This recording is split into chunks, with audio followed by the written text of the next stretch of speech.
नमस्कार पशुपालक मित्रांनो, स्वागत आहे आपल्या व्हेटगुरू या यूट्यूब चॅनलवर. मित्रांनो, आजच्या व्हिडिओमध्ये आपण आपल्या जर गोठ्यावरती शेळी मेंढी संगोपन करत असाल आणि आपल्याला जर आपल्या या शेळ्यांमध्ये, मेंढ्यांमध्ये किंवा आपले जे बोकड आहेत त्यांच्यामध्ये जर वजनाची वाढ करायची असेल, तर त्या ठिकाणी मग आपण बाजरीचा कशा पद्धतीने वापर करू शकतो. आपण आपल्या या बोकडांच्या आहारामध्ये त्यांना बाजरीसोबत आणखी कुठले जे 2-3 घटक आहेत त्यांचा जर त्या ठिकाणी वापर केला, तर आपल्याला त्यांच्या वजनाची वाढ ही चांगल्या पद्धतीने करण्यासाठी फायदा होईल. तर या विषयावरती त्या ठिकाणी माहिती घेणार आहोत. मित्रांनो, शेळी मेंढी संगोपनामध्ये बोकडांच्या वजनाची वाढ ही जलद होणे हे खूप महत्त्वाचे असते. त्यामुळे आपल्याला त्या ठिकाणी उत्पन्न हे चांगले मिळत असते. त्यामुळेच आपण आपल्या या बोकडांच्या आहारामध्ये जर या बाजरीचा त्या ठिकाणी वापर केला आणि बाजरीसोबत आणखी जर त्या ठिकाणी 2-3 जे घटक आहेत ते जर त्या ठिकाणी वापरले, तर महिन्यामध्ये आपल्याला कमीत कमी 5 ते 10 किलो त्यांच्या वजनाची जी काही वाढ आहे, तर ती अतिरिक्त होण्यासाठी फायदा होईल. मित्रांनो, त्यामुळेच आजचा व्हिडिओ आपण पूर्ण पहा. मित्रांनो, व्हिडिओला सुरुवात करण्याआधी आपल्याला एक विनंती आहे. आपण जर चॅनलवरती नवीन असाल तर चॅनलला सबस्क्राईब करा. आपल्याला जर व्हिडिओ आवडला तर व्हिडिओला लाईक करा आणि आपले जे पशुपालक मित्र आहेत त्यांना सुद्धा व्हिडिओ नक्की शेअर करा.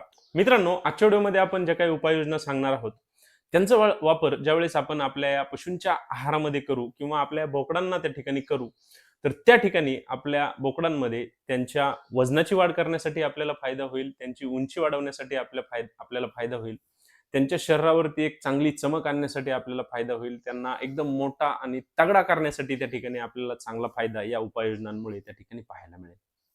त्यामुळे आपण जर आपल्या या गोठ्यावरती हे जे बोकड संगोपन जरी करत असाल, तर त्या ठिकाणी आपण ह्या उपाययोजनांचा अवश्य त्या ठिकाणी वापर करून पहा.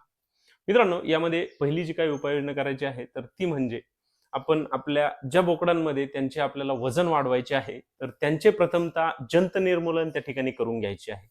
यामध्ये आपले 3-4 महिन्याचे बोकड असतील, 5-6 महिन्याचे असतील किंवा त्यापेक्षाही जास्त वर्षभराचे त्या ठिकाणी बोकड असतील.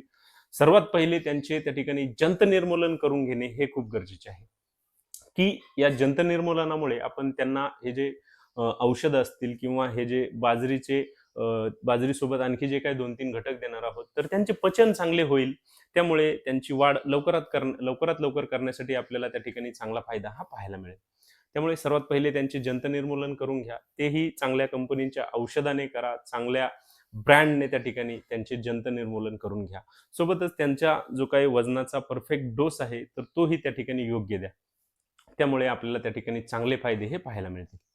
नंतर मित्रांनो, दुसरी जी काही उपाययोजना करायची आहे, तर ती म्हणजे आपण त्यांच्या आहारामध्ये त्यांच्या वजनाच्या हिशोबाने त्या ठिकाणी बाजरीचा वापर हा करायचा आहे. यामध्ये आपले समजा 3-4 महिन्याचे बोकड असतील, तर त्यांच्यामध्ये साधारणतः 150 ते 200 ग्रॅम बाजरी त्या ठिकाणी उकडवून घ्यायची आहे.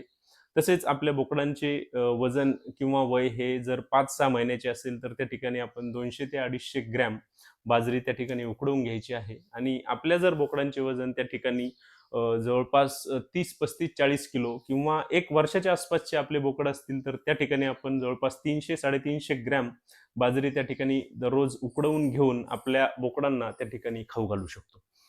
यामध्ये खास करून आपण त्या ठिकाणी मिठाचा वापर करायचा आहे. त्यामुळे त्यांचे जे काही पचन आहे, तर ते देखील योग्य होण्यासाठी आपल्याला त्या ठिकाणी चांगला फायदा हा पाहायला मिळेल.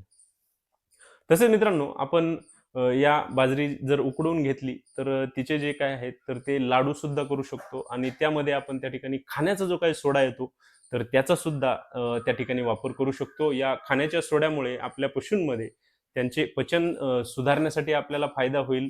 त्यांच्यामध्ये त्यांना ज्या पोटासंबंधित आपल्याला समस्या पाहायला मिळत असतील, तर त्या देखील दूर करण्यासाठी त्या ठिकाणी आपल्याला नक्कीच चांगला फायदा हा पाहायला मिळेल. मित्रांनो, ज्यावेळेस आपण आपल्या या बोकडांमध्ये किंवा आपल्या शेळ्या मेंढ्यांमध्ये या बाजरी आणि खाण्याचा सोडा असेल किंवा मीठ असेल यांचा जर त्या ठिकाणी वापर करू, तर त्यांच्यामध्ये त्यांच्या शरीरासाठी आवश्यक ऊर्जा देण्यासाठी फायदा होईल. त्यांच्या शरीरामध्ये व्हिटॅमिन्स, मिनरल्सची गरज भागवण्यासाठी त्या ठिकाणी नक्कीच चांगला फायदा आपल्याला या उपाययोजनांमुळे त्या ठिकाणी पाहायला मिळेल.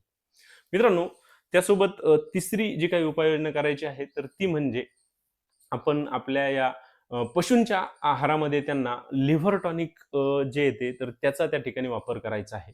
चांगल्या कंपनीचे लिव्हर टॉनिक यामध्ये आपण घ्या. यामध्ये ब्रोटॉन असेल, लिओफेरॉल असेल, लिव्ह 52 असेल, व्हिटाकाइंड लिव्ह असेल, यांसारख्या कुठल्याही एका चांगल्या लिव्हर टॉनिकचा आपण आपल्या या बोकडांच्या आहारामध्ये त्या ठिकाणी वापर करायचा आहे.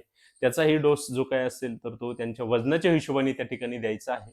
कमीत कमी जर आपण त्यांना लिव्हर टॉनिकमध्ये समजा ब्रोटॉन देणार असाल तर 10 दिवस त्या ठिकाणी द्यायचे आहे आणि बाकी जरी आपण इतर कुठले लिव्हर टॉनिक त्यांच्या आहारामध्ये वापरणार असाल तर कमीत कमी 15 ते 20 दिवस त्या ठिकाणी दररोज आपण त्या लिव्हर टॉनिकचा वापर आपल्या या बोकडांच्या आहारामध्ये त्या ठिकाणी करायचा आहे.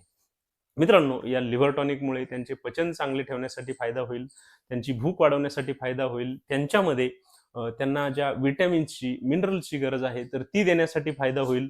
त्यांच्या शरीरामध्ये रक्ताची वाढ करण्यासाठी त्या ठिकाणी आपल्याला नक्कीच चांगला फायदा हा पाहायला मिळेल.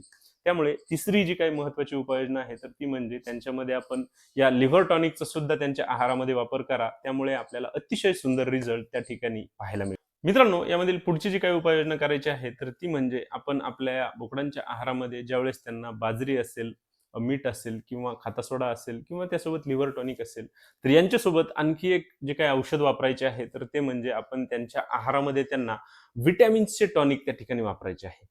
मित्रांनो, या व्हिटॅमिन्सचे जे काही टॉनिक येतात मार्केटमध्ये येतात तर त्यामध्ये मल्टीस्टार असेल, व्हिटॅमिन एच असेल किंवा इतर कुठलेही व्हिटॅमिन्सचे जे काही टॉनिक असेल तर ते आपण त्यांच्या आहारामध्ये त्या ठिकाणी वापरायचे आहे.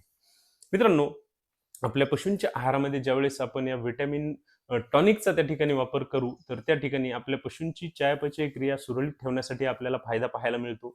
आपल्या पशूंच्या शरीरावरती एक चांगल्या प्रकारची चमक येण्यासाठी फायदा मिळतो. आपल्या पशूंच्या शरीरामध्ये ऊर्जा देण्यासाठी फायदा मिळतो. आपल्या पशूंच्या शरीरामध्ये वजनाची वाढ करण्यासाठी त्या ठिकाणी फायदा आपल्याला पाहायला मिळतो. त्यामुळे आपण त्यांच्या आहारामध्ये या व्हिटॅमिन्स टॉनिकचा सुद्धा त्या ठिकाणी वापर करायचा आहे. त्याचा सुद्धा डोस त्या ठिकाणी आपल्या या बोकडांच्या वजनाच्या हिशोबाने त्या ठिकाणी आपण देऊ शकतो. आपले जर लहान बोकड असतील, यामध्ये 3-4 महिन्याचे असतील, तर त्या ठिकाणी आपण 2 ते 3 ml, मध्यम आकाराचे असतील तर 4 ते 5 ml आणि जर मोठे असतील जे 1-1.5 वर्षाचे आहेत, तर त्यांच्यामध्ये साधारणतः आपण 10 मिली याप्रमाणे त्या ठिकाणी या मल्टीव्हिटॅमिन टॉनिकचा त्यांच्या आहारामध्ये वापर करू शकतो. व्हिटॅमिनचे जे काही टॉनिक आपण देणार आहात, तर ते आपण त्या ठिकाणी कंटिन्यू सुद्धा देऊ शकतो. याचा कुठल्याही प्रकारचा साइड इफेक्ट त्या ठिकाणी आपल्याला आपल्या पशूंमध्ये पाहायला मिळत नाही. फक्त लिव्हर टॉनिकमध्ये खास करून आपण जर ब्रोटॉन त्या ठिकाणी वापरणार असाल, तर जास्तीत जास्त 10 दिवस त्या ठिकाणी आपण या ब्रोटॉनचा वापर करू शकतो. बाकीचे जे काही लिव्हर टॉनिक आहेत, तर ते आपण साधारणतः 15 ते 20 दिवस त्या ठिकाणी आपल्या या बोकडांच्या आहारामध्ये त्यांना देऊ शकतो. मित्रांनो, या जर उपाययोजना आपण त्या ठिकाणी आपल्या बोकडं असतील किंवा शेळ्या मेंढ्या असतील त्यांच्या आहारामध्ये जर केल्या, तर निश्चितच महिन्याभरामध्ये त्यांची कमीत कमी 10 किलोपर्यंत वजनाची वाढ झालेली आपल्याला पाहायला मिळेल. मित्रांनो, या उपाययोजनांमुळे आपल्या या पशूंमध्ये त्यांची भूक वाढवण्यासाठी फायदा होईल, त्यांचे पचन चांगले ठेवण्यासाठी फायदा होईल, त्यांच्या शरीरावरती एक चांगल्या प्रकारची चमक आणण्यासाठी फायदा होईल. त्यासोबतच त्यांच्या शरीरावरती असणारा कुठल्याही प्रकारचा स्ट्रेस असेल, तणाव असेल, तर तो कमी करण्यासाठी फायदा होईल. मित्रांनो, या तणावामुळे सुद्धा आपल्याला आपल्या पशूंमध्ये त्यांच्या वजनाची वाढ होण्यासाठी अडचणी या पाहायला मिळत असतात.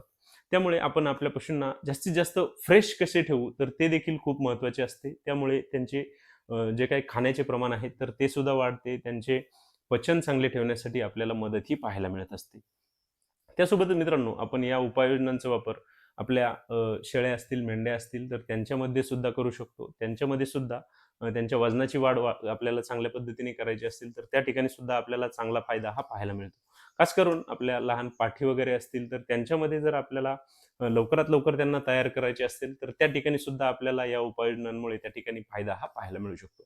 मित्रांनो, बाजरीचा वापर करताना आपण साधारणतः एक 20 ते 25 दिवस जर त्यांच्या आहारामध्ये दररोज या बाजरीचा त्या ठिकाणी वापर केला, 10 ते 15 दिवस किंवा 15 ते 20 दिवस आपण या लिव्हर टॉनिकचा वापर केला आणि मल्टीव्हिटॅमिन टॉनिकचा त्या ठिकाणी 1 महिनाभर वापर केला. पण हे करण्याआधी जर आपण त्यांचे जंत निर्मूलन केले, तर 100% आपल्याला त्यांच्यामध्ये अतिशय सुंदर रिझल्ट त्या ठिकाणी त्यांच्या वजन वाढीसाठी पाहायला मिळतील. मित्रांनो, या उपाययोजना आपण आपल्या या शेळी-मेंढी संगोपनामध्ये करणे हे खूप गरजेचे आहे. त्यामुळे आपल्याला त्यांचे उत्पन्न वाढवण्यासाठी त्या ठिकाणी चांगला फायदा होतो. सोबतच हा जो खर्च आहे, तर तो देखील अतिशय कमी आहे. ₹500-600 मध्ये त्या ठिकाणी आपण आपल्या महिन्याभराचा जो काही कोर्स आहे, तर तो त्या ठिकाणी आपल्या पशूंच्या आहारामध्ये पूर्ण करू शकतो आणि त्यांना निश्चितच त्या ठिकाणी अतिशय सुंदर फायदे हे देऊ शकतो. मित्रांनो, आजच्या व्हिडिओमध्ये आपण आपले बोकड असतील किंवा आपल्या इतर शेळ्या मेंढ्या असतील, तर त्यांच्यामध्ये बाजरीचा वापर करून त्यांच्या आहारामध्ये त्यांचे वजन कसे वाढवू शकतो. त्यासोबतच आपण कुठले आणखी 2-3 जे सप्लिमेंट्स आहेत, यामध्ये पहिले त्यांचे डिवॉर्मिंग असेल, नंतर त्यांच्या आहारामध्ये लिव्हर टॉनिक असेल आणि त्यानंतर मग त्या ठिकाणी मल्टीव्हिटॅमिन्स टॉनिक असेल, तर यांचा एकत्रित कशा पद्धतीने वापर करायला पाहिजे आणि जास्तीत जास्त फायदे आपण आपल्या या पशूंना कशा पद्धतीने द्यायला पाहिजे, तर या विषयावरती सविस्तर माहिती घेतलेली आहे. मित्रांनो, आपण जर आपल्या पशूंमध्ये अशा प्रकारच्या उपाययोजना केल्या, तर नक्कीच त्या ठिकाणी चांगले फायदे आपल्याला पाहायला मिळतील. मित्रांनो, आपल्याला जर आजचा व्हिडिओ आवडला असेल, तर व्हिडिओला लाईक करा. आपण जर चॅनलवरती नवीन असाल, तर चॅनलला सबस्क्राईब करा आणि आपल्याला जर कुठल्याही प्रकारच्या शंका असतील, तर कमेंट बॉक्समध्ये मला नक्की कळवा. धन्यवाद.